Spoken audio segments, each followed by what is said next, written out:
Let's continue our coverage. I got cut off. Last episode, we found out TriMet's sitting on $30 million of unclaimed stiff funds.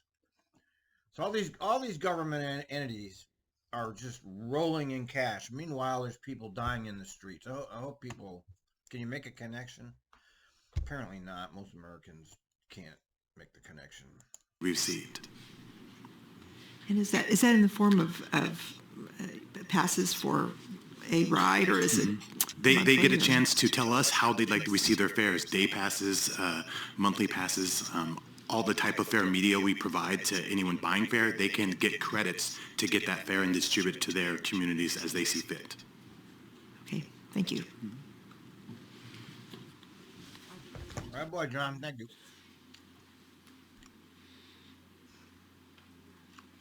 Seeing none, I will call for the vote. All in favor, please say aye. Aye. Aye. Aye. It's a close call, ladies and gentlemen. 7-0. Opposed? Motion carries. Thank you. All right. Lastly, we have Resolution 22-12-70, authorizing a contract modification for Portland Patrol, Inc. for customer safety officers and safety response team member services.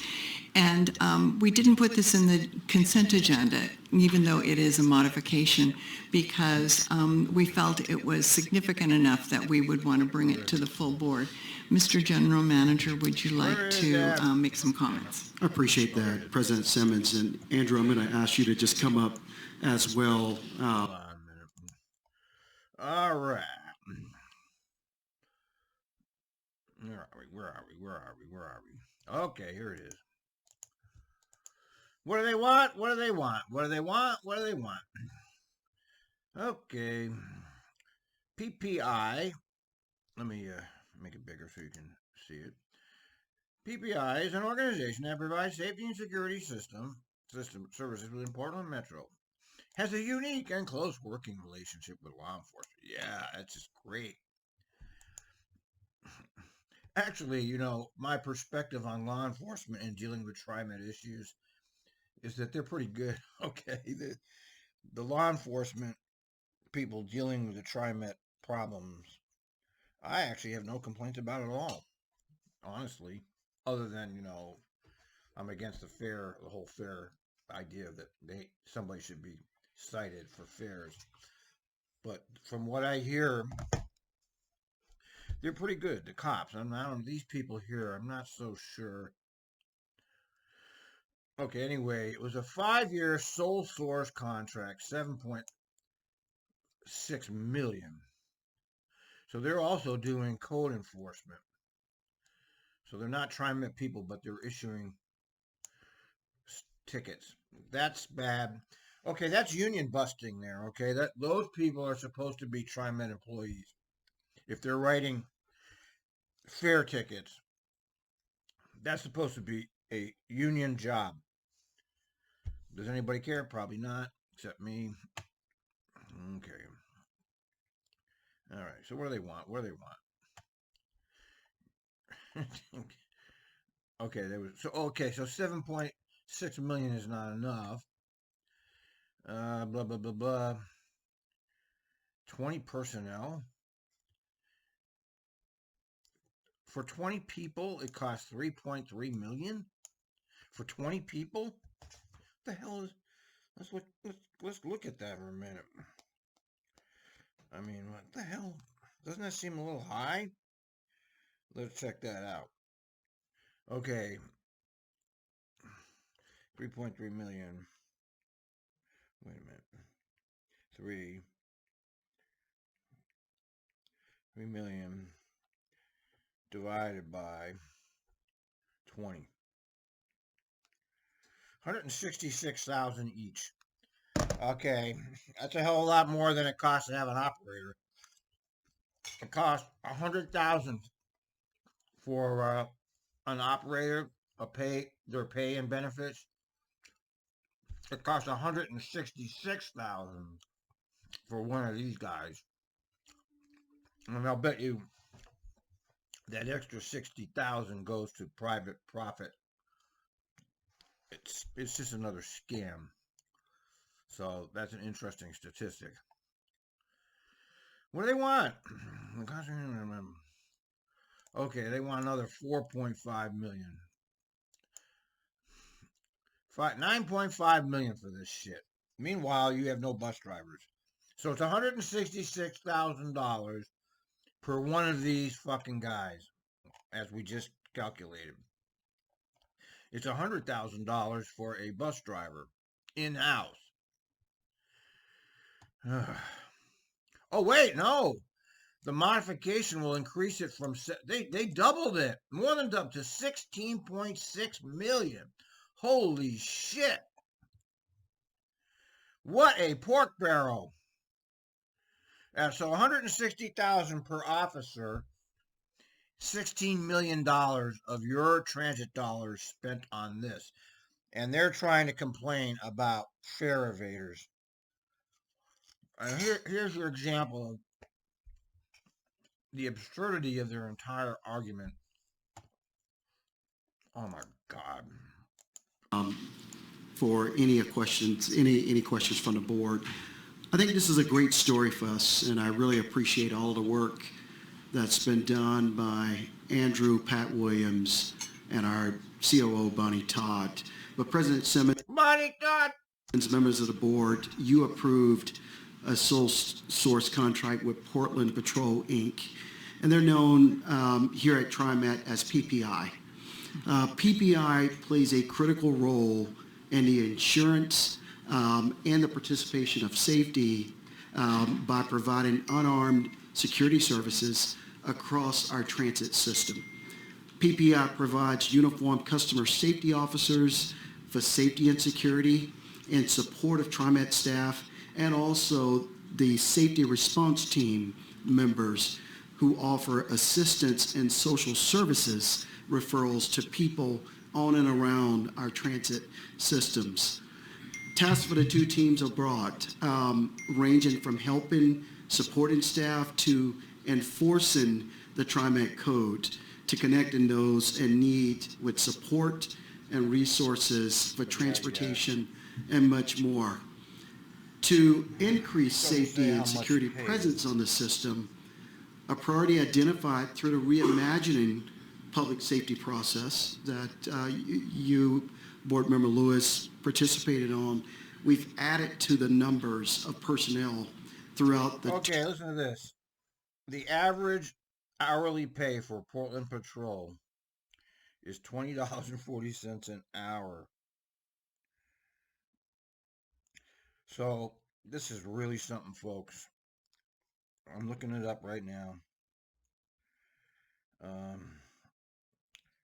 Jeez.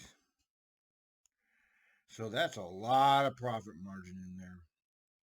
Wait a minute, here's another one. Salary guide. Okay, the average police patrol officer, says here, is 63,000. All right. And do they even get benefits? I don't know. They must get benefits, right? Let's see. You know how hard it is to find. Anyway, there's a huge profit margin built in there, which is, it's basically graft as far as I'm concerned. Term of the contract. The PPI personnel now assigned to TriMet stands at 40 customer safety officers and 48 safety response team members. Okay, well maybe. Okay, so they also do the safety response. We also intend to expand those numbers even more. We want to move to 80 customer safety officers and 60 safety response team members. All right, so they want 140. Let me recalculate. Okay, they want 140 officers for $16.7 million. Let's see what it comes out to. Okay, clear. So 16, we'll use 7. It's close enough there. All right, divided by 140. That's a little bit more reasonable. Okay, so that's $120,000 per person. So I imagine, I don't know what their benefits are. They're probably the same as TriMet. So that's $20,000 profit per person. So 100, that's a lot of money being made for this private company. I'm just imagining that their benefits are the equivalent. So there's an extra $20,000 built in for profit, which is why all of this should have been in house in the first place. But TriMet is a neoliberal organization whose goal is to take your tax funds and funnel them through to the elites of the area, in some cases the global elites, like the G4S. Members. And as a result of these current and planned personnel increases, we've reached our limit of funding available.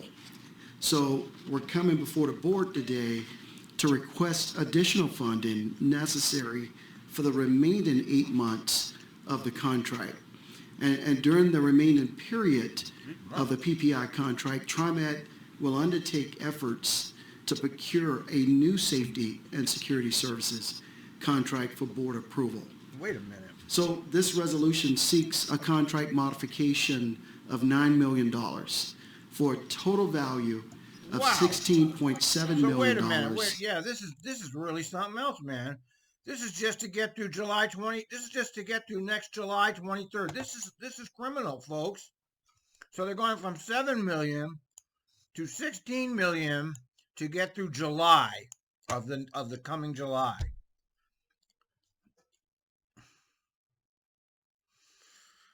I don't know. It's what I expect from TriMet. They've got money coming out of their ears, but your bus ain't showing up. And this is the kind of thing they do. This is not a surprise. Which is necessary to retain the current PPI workforce Yeah, and really address the needs of the expansion of presence out on the system. The services are included in Andrew's budget in the FY23 safety and security budget. Sure. And then PPI current workforce is assigned to TriMet, which is 39% minority and 31% female. So I recommend your approval on this here. Wow. And I have Andrew here to answer any questions from you. Okay. First, let's get a motion on the floor. Is there a motion to approve this resolution? What a fucking crime syndicate. So moved. Thank you, Director Lewis. Is there a second? Second. Thank you, Director Bauman. Now, it's been moved and seconded. Does anyone wish to make any comments or questions for Andrew? Director. Yes, Madam Chair. Edwards. I have a question. How do we measure the impact of these services that we're providing? Do we do a survey of our ridership? Or is there some measuring tool that we can use that shows that there's an improvement? Well, yeah, great question, Director Edwards, and it's something we're working on this year is to kind of continue to develop the tracking tool. He's got no fucking idea. This is just a crony capitalist contract here, folks. But we already track, for example, the safety response team, you might remember this, they track interactions out in the field that they're having, referrals to services, daily information that's pretty substantive. He's got no information for us, folks. Same thing with our customer safety officers. As we kind of put them out in the field, we do that strategically based on kind of the hotspot analysis that we've done in terms of where is the right place to place officers. As we expand those numbers, we also have allied security officers, which aren't included in this today. We're finding new strategic ways to place them in places that are strategically important, transit centers, elevators, etc. As far as the survey... Elevators? There's no transit personnel in elevators. Work goes. That is going to be occurring over this next spring. We've already talked about that with public relations and trying to get feedback. We're going to be doing survey work related to that. And then also, I think on the Reimagine side, we're kind of looking at doing some survey work in terms of how that is being felt by the community. And that's something we talked about in the Reimagine Committee. And these are the wrong masks. I just want people to know, if you're going to wear a mask, at least wear the right mask, okay? These are surgical masks, and they don't stop COVID. If you're going to be bothering with this, at least do the right mask. N95. As well. So more to come in this next year. We've got no information, and we're just shoveling out all this money we have here because we got to get rid of it somehow. And we certainly aren't going to give it to the drivers, the mechanics, the public.